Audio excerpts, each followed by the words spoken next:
Bonjour à tous, passionnés ou curieux de nutrition et de fitness. Vous voulez prendre soin de votre corps et avez des objectifs. Je suis là pour vous aider à les atteindre grâce à ce que nous dit la science. Quand on pense régime, on pense généralement perte de poids. Mais il peut arriver qu'on veuille, à l'inverse, prendre quelques kilos. Aujourd'hui, je vous propose 7 astuces pour enfin augmenter le chiffre sur la balance. Cette vidéo fait suite à une demande exprimée dans un commentaire laissé par l'une de nos plus fidèles abonnés. Qu'est-ce qu'un régime hypercalorique ? Moins connu que son ennemi, le régime hypocalorique, le régime hypercalorique est une manière de s'alimenter en vue de prendre du poids. Il s'agit donc finalement de manger plus que ce dont on pense avoir besoin, ou en tout cas plus que ses besoins caloriques journaliers actuels.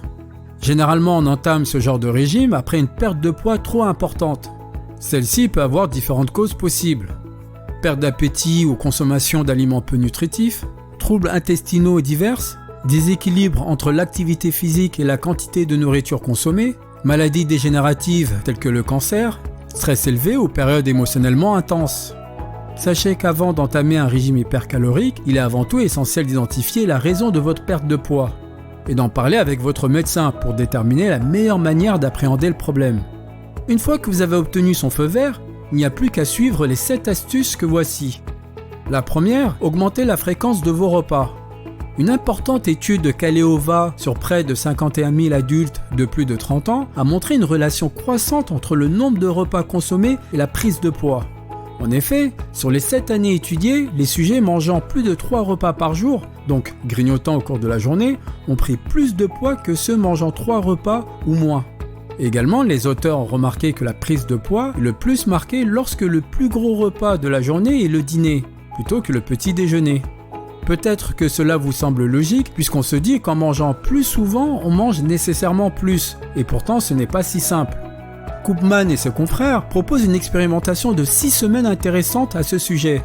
Elle met en évidence que l'augmentation du nombre de repas élève davantage les taux de triglycérides et de graisse abdominale que si l'on mange autant, mais à plus faible fréquence. Et ce, indépendamment de la prise de poids. Tout ceci a à voir avec la fréquence de production de glycogène et d'insuline, qui pousse le gras à être directement stocké. Il ne s'agit cependant pas de manger continuellement. Paoli et son équipe ont en effet mis en évidence que manger plus de 6 repas par jour augmente les risques de maladie. Il faut donc doser, par exemple avec 4 repas par jour. La deuxième astuce, privilégier les aliments avec un faible indice de satiété. Peu connu, l'indice de satiété, l'IS, se définit comme le degré avec lequel un aliment va nous permettre de nous sentir rassasiés pour longtemps. Autrement dit, le temps qu'il nous faudra avant d'avoir à nouveau faim suite à la consommation d'un aliment. Hall et ses confrères se sont intéressés à cet indicateur qui nous paraît particulièrement intéressant ici.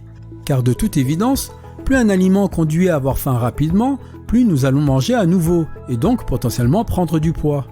Le but de l'étude a été de produire un référentiel d'indice de satiété pour 38 éléments courants appartenant à 6 catégories.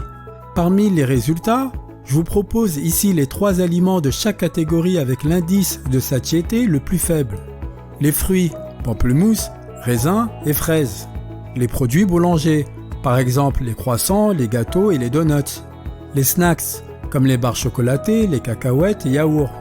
Les aliments riches en glucides, comme les frites, le riz brun et le riz blanc. Les aliments riches en protéines, les lentilles, le fromage et les œufs. Les céréales, comme le muesli ou les autres formes de céréales. Cependant, il existe une grande disparité d'indices de satiété entre les différents aliments de ce classement. Par exemple, en moyenne, les fruits sont les aliments les plus rassasiants, tandis que les produits boulangers sont ceux qui calent pour le moins longtemps. Si certains résultats vous surprennent dans ce classement, gardez en tête que chaque catégorie ne contenait que 4 à 9 aliments. Ainsi, il est tout à fait possible de trouver de quoi manger avec un IS bien plus faible hors de cette liste. D'une manière générale, les auteurs ont observé une corrélation positive entre le poids des aliments et leur indice de satiété, mais une corrélation négative avec leur appétence. Pour faire simple et sain, voici par ordre décroissant quelques fruits et légumes avec un indice de satiété vraiment faible. Courgettes, salades, tomates, aubergines, haricots verts, fraises, brocolis, carottes, pamplemousse et j'en passe. La troisième astuce, manger des aliments à forte densité énergétique. La densité énergétique d'un aliment correspond au rapport entre son apport calorique et son poids ou son volume. On parle aussi de la densité calorique, qu'on calcule généralement pour 100 grammes. Ce qui est intéressant quand on essaye de prendre du poids, en particulier si vous avez du mal à augmenter vos portions, c'est qu'à poids égal, certains aliments vont apporter beaucoup plus de calories que d'autres. Voici un tableau de 15 aliments sains denses en calories. Le quinoa cuit, 175 calories pour 100 grammes. Beurre de cacahuète, 1750 calories pour 100 grammes. L'avocat, 170 calories pour 100 grammes. Les oléagineux, 560 à 660 calories pour 100 grammes. La banane, 90 calories pour 100 grammes. La mangue, 63 calories pour 100 grammes.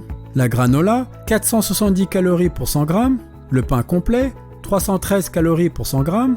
Les pois cassés, 121 calories pour 100 grammes. Les petits pois, 87 calories pour 100 grammes. La noix de coco, 690 calories pour 100 grammes. Les dattes, 305 calories pour 100 grammes. La châtaigne, 200 calories pour 100 grammes. Les raisins, 74 calories pour 100 grammes. Et pour finir, le saumon, 200 calories pour 100 grammes.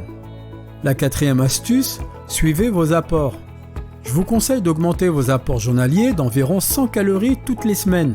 Chose qui sera bien difficile à mettre en place si vous ne suivez pas quotidiennement la quantité de calories que vous consommez, ne serait-ce qu'à peu près. Pour y parvenir, 3 petits conseils. Le premier, apprenez à connaître les aliments. N'hésitez pas à vous documenter sur les aliments que vous avez l'habitude de manger pour mieux identifier leur richesse calorique. Si vous achetez un produit industriel, consultez les indications du tableau des valeurs nutritionnelles. Il faut toujours savoir à qui on a affaire. Le deuxième, mesurez vos portions. Pas facile à l'œil de se rendre compte des quantités que l'on a dans l'assiette, tant le poids des aliments varie. Je vous suggère donc d'utiliser une balance de cuisine ou des cups pour mesurer votre nourriture. Ce qui est bien avec un régime hypercalorique, c'est qu'il y a peu de chances de devoir remettre à manger dans la boîte. Et le dernier conseil, gardez une trace. Que ce soit sur un carnet ou encore plus facile grâce à une application mobile, notez vos apports caloriques et éventuellement nutritionnels, macro et micronutriments, mais aussi vos dépenses énergétiques. De cette façon, vous allez vite vous rendre compte des ajustements à faire et ne risquez pas d'être contre-productif. La cinquième astuce, soyez patient. Qu'il s'agisse de perdre ou de prendre du poids, tout régime doit être vu comme un marathon et non comme un sprint. L'idéal pour une prise de poids saine et pérenne, c'est de prendre à peu près 1% de son poids par semaine. Car d'une manière générale, le corps n'aime pas les changements brusques. Et surtout, il serait très compliqué d'augmenter drastiquement ses apports tout en veillant à suivre une alimentation saine. Nous l'avons vu, les fruits et légumes par exemple ne permettent pas du tout, autant que la graisse ou le chocolat, de gonfler son apport calorique.